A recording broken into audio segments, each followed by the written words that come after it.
versus I don't think I would ever work for someone who wants to watch my remove, who wants to be that level of, if they don't trust me to deliver the work based on past work, and if they're not looking for my expertise, maybe they don't know what they need design-wise, right? They're asking for my design expertise or my development expertise to tell them, no, you really need this. If I'm going to come on and help their business, you really need it to be this way, and here's why. I don't want that micromanagement, level of intrusion, I guess. Yeah, it's not going to be for everybody. Right. Now, what I would say is, let's say you can live in Santa Clarita and work for clients all over the world, right? Let's say you could get an access to a job here that you can't get because the job is in New York. Right. And you're not moving to New York. But wouldn't it be great if you could make the wage that you wanted to make here, right? Without having to leave the comfort of your home. And let's say that job was $100 an hour. Are you willing to log your time in the system? Like punch a time clock? Sure. Does the contractor get some, you said some of these are optional, does he get to say, no, if you're the kind of person, if you're the kind of client wanting to see my screen every 6 minutes and watch me on a camera, I'm not really interested. Yeah. Now, in order to get guaranteed payment, like let's say you work for a client and that client happens to be in Ohio, and they say a common question in the room is people looking for a co-founder or their first one or two hires. And you were talking about that brand person from Amazon, that woman who came over and did the new. How did you know she was the right one? Did you hire her? Yeah, I hired her. Okay. Yeah. So how many people in the room think that they're a good interviewer? Or get them high. Seriously, why? Because you're a great people person. You know how to read. You're just a really good judge of character.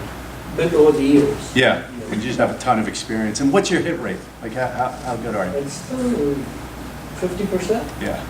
And why are you so special? I'm a recruiter. My hit rate's really high. Yeah. You just have really good gut instincts and just know how to read people and you know how to make a good match. Well, I know what is important to my client, and I find out what's important to the candidate, and then I make those match. Yeah. Or I make sure that those match before I submit. So what I find is that the best thing to do, even better in interviewing, is referencing, reference checking. And it's back channel reference. And before we even meet a candidate, we're going to back channel and say, back to clarity as to what it is that you need. So we just went through a product hire, and what we said was we needed 4 things for product. We need all the right personal characteristics, motivation, all the stuff that I said was important, but what were the skills that we needed? And so I think a good product person has, they're really good at sort of the what, the why, and the how, right? So they're good strategically. They know how to look at a product and say, because with product, there's so many things that you can do. You need somebody who knows how to prioritize what things are the most important in the right order. And then they know how to build those things in a simple way. So the second thing is sort of UX. Right? It's UI and UX, but it's really about the experience as much as it is how it looks. It's how does it do? How does it do what you expect it to do? Are things easily found, etc. Then there's can speak to engineers, is like technical, and then there's get stuff done. So it's the what, the why, the how, the UI, UX, can relate to engineers and knows how to is technical enough to be dangerous, because if it's a product person that isn't very technical, nowadays that can be a limiter. And then get stuff done, keep the trains on the tracks, heavy project management is a driver. The chances of finding those 4 things in one person is near impossible. You can get a brilliant UX UI person, ran UX at eBay, fantastic. Not that eBay has great UX, but you get my point, right?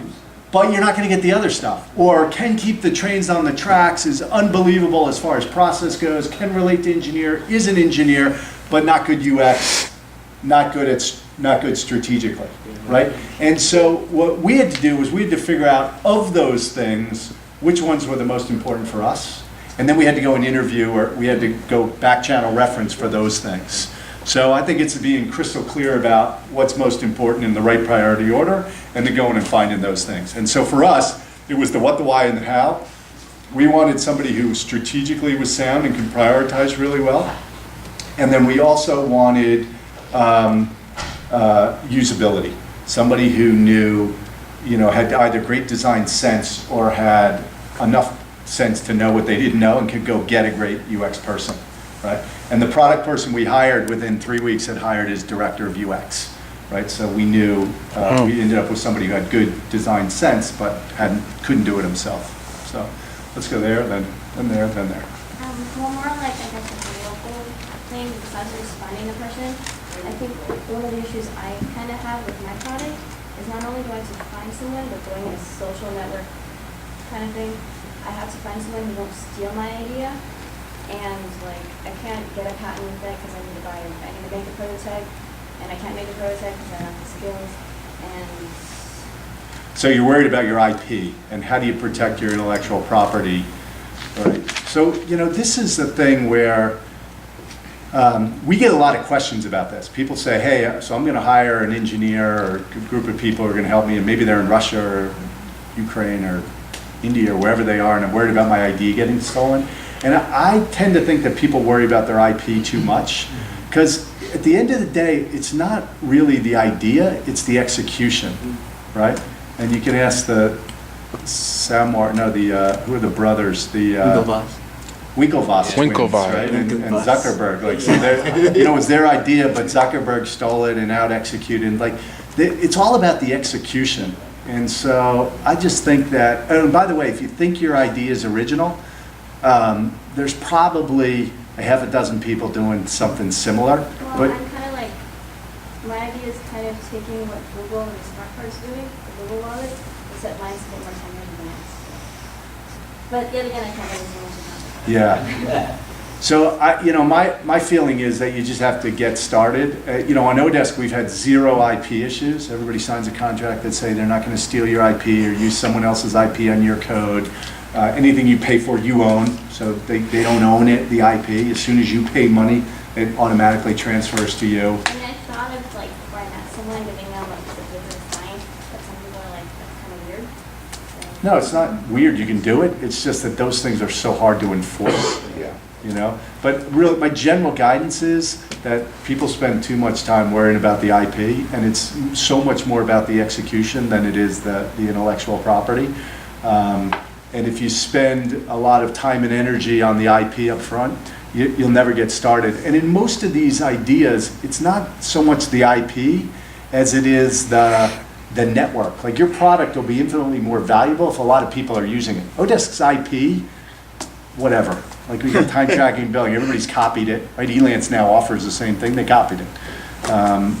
It's about the network, right? It's the execution more than the actual code. The code, for the technical people in the room, the code can be copied. Somebody ripped off our UI verbatim. Like, we found a site on the web that has like the photos and it says, what do you want? It's got the exact same thing, right? I mean, the design will get copied, the IP could easily get copied. It's about the execution. Let's go there. Then Yeah, there. just a quick comment on the reference check that you talk about. My suggestion is not to always look for the references that the candidate gives. Oh, no. Yeah, you have to go Always off the try and balance find sheet. common sources that, That's what LinkedIn is for. are unsolicited, because that will be the best. Yeah, we do that in advance, which is really dicey because all of a sudden you have a candidate that hasn't even indicated that they're interested and you're reference checking them, Exactly. right? You're saying, hey, before we even interview this person, should we bother, right? And if you don't get people saying, hey, 2 thumbs up, like run, don't walk, and I find I get much more excited about candidates when a back channel reference says run, don't walk, Exactly. right? And oh, by the way, one quick point on that. You have to back channel reference with people who know what an A look like. Right. Like, because you can ask people, I asked a bunch of people about somebody we were looking to hire, and they said, oh yeah, this guy's great, this guy's great. Then I went to a friend who's really, really good, right? And I know this guy's good. He sold 3 companies, very, very successful, really top-notch guy. And I went to him and said, what do you think of this candidate? And he said, let's meet for coffee. And the reason he wanted to meet for coffee is because he didn't want anything in writing. And we sat down for coffee and he said, look, what I'm about to tell you, I don't want getting back to me in any way, shape, or form. And if it comes back to me, that would be horrible. But don't walk away from this guy. Don't hire him. And here's the reason why. Wow. Right? And that was enough to bury the candidate, despite the fact that 6 people had said this guy's great. Right. But you have to have that somehow connections that you could get if you're getting a person from